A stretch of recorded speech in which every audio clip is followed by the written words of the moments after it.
Saya adalah calon guru penggerak angkatan 10 dari SMK Negeri 1 Banjit, Kabupaten Waikanan, Provinsi Lampung. Di video kali ini saya akan melaksanakan aksi nyata modul 2.3 coaching untuk supervisi akademik. Dan saya kali ini ditemani oleh rekan sejawat saya. Silakan Pak Kade. Saya Kade Adi Afriana SPD, guru matematika. Baik, bagaimana kelanjutannya? Mari kita saksikan bersama-sama. Oke, selamat pagi Pak Kade. Ya, selamat pagi Mas Tiadi. Gimana kabarnya? Sehat Pak Kade? Kabar hari ini luar biasa, tetap semangat. Mas Tiadi gimana kabarnya? Alhamdulillah, luar biasa. Baik Pak Kade, sebelum melaksanakan observasi, saya ingin melaksanakan dulu percakapan observasi ya Pak Kade ya. Siapa? Nah, adapun tujuan untuk persiapan awal ini adalah untuk mempersiapkan pembelajarannya Pak Kade itu nanti agar lebih percaya diri sehingga mampu memberikan pembelajaran yang lebih baik kepada peserta didik. Nah, sebelum itu saya ingin mengajukan beberapa pertanyaan ini untuk Pak Kade.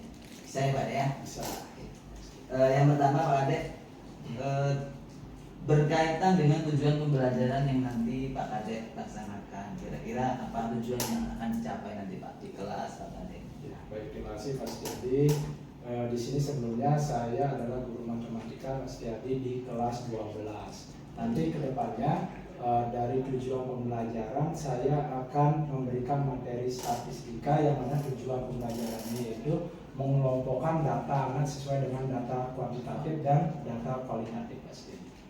Baik Pak Kade. Jadi Pak Kade tujuannya adalah peserta didik mampu mengelompokkan data berdasarkan data kualitatif dan kuantitatif ya Pak Kade ya. Ya, betul. Nah kemudian Pak Kade, area untuk pengembangan yang Pak Kade lakukan untuk mencapai tujuan pembelajaran itu apa Pak Kade? Untuk area pengembangannya itu sendiri dalam bidang mapel matematika yaitu saya mengambil 3 area pengembangan ya Pak Setiadi. Yang pertama yaitu dari segi sikap, pengetahuan, dan keterampilan Mas Setiadi. Oke, jadi ada 3 Pak Kade ya. Iya. Pengembangannya nanti ada sikapnya, pengetahuannya, kemudian keterampilannya. Nah kemudian Pak Kade, rencana pembelajaran yang ingin Pak Kade terapkan nanti seperti apa? Seperti metodenya seperti apa? Kemudian medianya juga apa yang akan digunakan selama pembelajaran di kelas 12 tadi Pak? Ya, baik. Nah, untuk rancangan pembelajaran itu sendiri Pak Setiadi, di matematika nantinya saya akan menggunakan model project based learning. Oke. Kemudian untuk medianya nanti saya akan melengkapi atau memberikan LKPD lembar kerja peserta didik ya, dilengkapi dengan tampilan dari YouTube. Mungkin nanti akan menampilkan materi saya nanti di depan kelas, jadi anak-anak itu akan memperhatikan konten tersebut gitu Mas. Oke, baik Pak Kade, bagus sekali Pak Kade ya untuk rancangannya Pak Kade. Kira-kira kapan Pak Kade akan melaksanakan pembelajaran itu Pak? Mungkin terkait dengan pembelajaran nanti saya akan melaksanakan pas hari Rabu Pak Setiadi. Di Rabu Pak? Ya, jam ke-56 ya, tanggal 31 Juli 2020 Pak. Oke Pak Kade, saya selalu mensupport dan mendukung penuh apa yang dilakukan Pak Kade.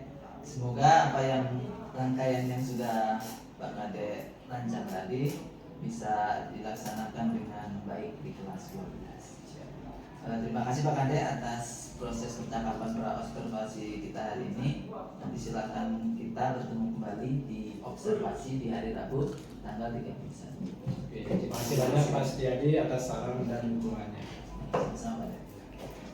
Oke, jadi sudah terbentuk ya. Jadi sudah terbentuk menjadi 3 kelompok. Kelompok 1 sudah lengkap semua? Kelompok 2 sudah lengkap? Kelompok 3 sudah lengkap? Sudah. Kalau sudah lengkap, sebelum memasuki materi, kalian perhatikan ke depan terlebih dahulu. Kita akan menonton atau menyaksikan ya apa sih data kuantitatif dan data kualitatif dari video ini. Ya, silakan disimak dengan baik.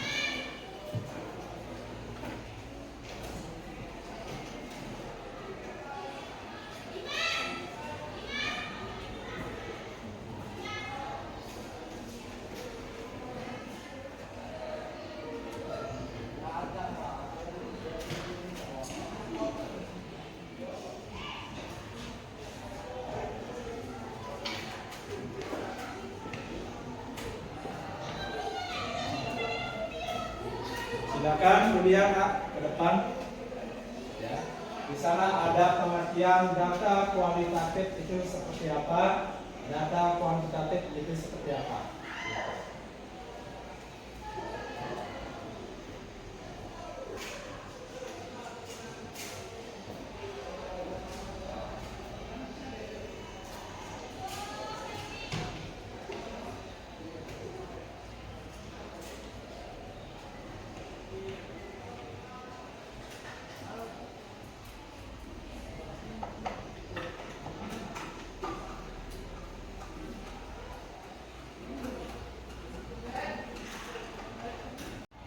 Anak-anak sudah diperhatikan tayangan video tadi? Sudah ya. Jadi anak-anak sudah mengetahui apa sih data kuantitatif dan apa sih data kualitatif.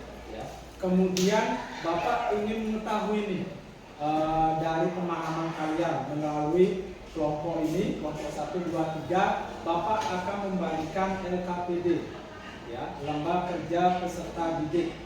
Ya, yang nantinya, yang pertama kalian akan berdiskusi dengan kelompoknya, mendiskusikan, mengelompokkan mana data kualitatif dan mana data kuantitatif, itu yang pertama. Yang kedua, kemudian perwakilan dari kelompoknya akan mempresentasikan hasil diskusi dari kelompoknya masing-masing. Sudah bisa dipahami? Ya. Sudah? Ya. Ini Bapak bagikan LKPD-nya. Silakan ditulis nama kelompoknya dan hasil diskusinya. Silakan. Baik anak-anak, kelas 11 PKJ 1 ya, sesi diskusi sudah habis. Ya, kita lanjut ke tahap presentasi. Ya, mungkin kita perwakilan dulu ya dari masing-masing kelompok. Oke, Bapak tunjuk nih. Ya, dari kelompok 2, silakan kelompok 2 untuk mempresentasikan hasil diskusinya. Silakan.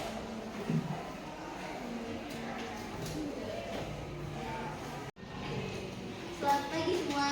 Selamat pagi. Pagi.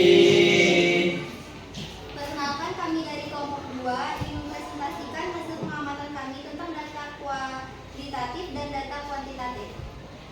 Yaitu ada nama benda, kursi, data kuantitatif 25, data kualitatif berwarna coklat, meja, data kualitatif 25, data kualitatif berwarna coklat. Yaitu ada jendela, data kuantitatif 15, data kualitatif berwarna hijau.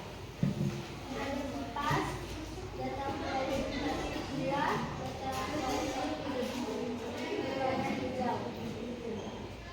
Terus ada foto, data kuantitatif ada 5, data kualitatif berwarna, yang satu berwarna putih, biru putih, dan yang satu berwarna merah. Sekian presentasi dari kami. Atas perhatiannya kami ucapkan terima kasih. Selamat pagi. Selamat pagi. Kita kasih plus dulu untuk kelompok 2. Silakan balik ke tempat.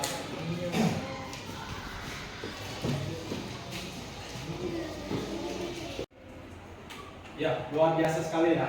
Dari kelompok 2 mengawali sebagai volunteer atau pertama, dilanjutkan kelompok 3 tadi, dan dilanjutkan ke kelompok 1 ya. Dari pengamatan Bapak luar biasa sekali. Mungkin dari anak-anak ya, apakah ada tanggapan saling menanggapi dari kelompok 1 ke kelompok 2 atau kelompok 2 ke kelompok yang lain? Ada yang mau menanggapi? Ya. Sudah paham? Sudah. Terima kasih anak-anak ya. Jadi untuk pembelajaran data kuantitatif dan data kualitatif kita sudah belajar ya. Mana data yang kuantitatif, mana yang data kualitatif. Jadi kesimpulannya anak-anak, pada pembelajaran pada pagi hari ini kita sudah belajar banyak hal ya. Tadi sudah presentasi pengelompokannya. Data kuantitatif itu data yang berupa apa anak-anak? Data yang berupa angka. Sedangkan data kualitatif adalah data yang berupa atau objek ya, gitu ya. Tidak berupa angka. Lawan dari data kuantitatif. Bapak cukupkan sampai di sini ya. 2 pembelajaran, 2 jam pembelajaran di matematika pada pagi hari ini. Kita jumpa di minggu depan ya dengan materi yang berkelanjutan nanti, yaitu tentang mengidentifikasi atau menghitung berapa sih jumlah data kuantitatif dan data kualitatif ya. Semoga pada pertemuan pagi hari ini ilmunya bermanfaat untuk kita semua. Ya. Bapak Hairi, selamat pagi. Selamat siang Pak Ade. Selamat siang, Mas. Bagaimana kabarnya? Kabar hari ini luar biasa, Mas Diari. Sehat. Kita ketemu lagi nih Pak Ade. Setelah seminggu kemarin kita di pra-observasi, kemudian di hari Rabu kita observasi. Nah di hari ini kita akan melaksanakan percakapan pasca observasi Pak Ade ya. Nah percakapan pasca observasi ini bertujuan untuk mengevaluasi Pak Ade sejauh mana proses pembelajaran yang sudah Pak Ade lakukan di kelas 12 tempo hari. Ada beberapa pertanyaan Pak Ade. Yang pertama, bagaimana perasaan Pak Ade terkait jalannya proses pembelajaran di kelas 12 gaji kemarin Pak? Iya, baik Pak Setiadi. Terima kasih sebelumnya Pak Setiadi. Jujur Pak Setiadi, pertama itu perasaannya tegang Pak Setiadi. Karena pertama didampingi oleh Pak Setiadi sebagai supervisi itu, jadi auranya tegang itu masih tinggi gitu Pak Setiadi. Grogi gitu Pak ya? Grogi betul. Tetapi masih bisa berjalan kan alhamdulillah Pak Ade ya? Iya, tapi masih berjalan dengan baik. Oke, terima kasih Pak Ade. Meskipun agak grogi, wajar Pak Ade. Saya juga kadang masih merasakan grogi. Tetapi pembelajaran yang Pak Ade lakukan sudah berjalan dengan baik. Pertanyaan kedua Pak Ade, boleh diceritakan kembali Pak Ade? Kemarin Pak Ade menyampaikan area pengembangan pada proses pembelajaran. Nah setelah pelaksanaannya, coba ceritakan kembali Pak Ade area pengembangan pembelajaran yang Pak Ade lakukan.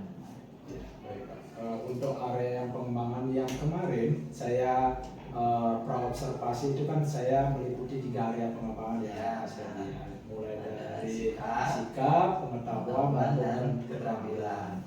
Selanjutnya untuk strategi saya pasti ada di kelas kemarin setelah berlangsung, jadi dari ketiga aspek tersebut dimulai dari penilaian sikap itu saya mengambil dari proses akademiknya pasti ada.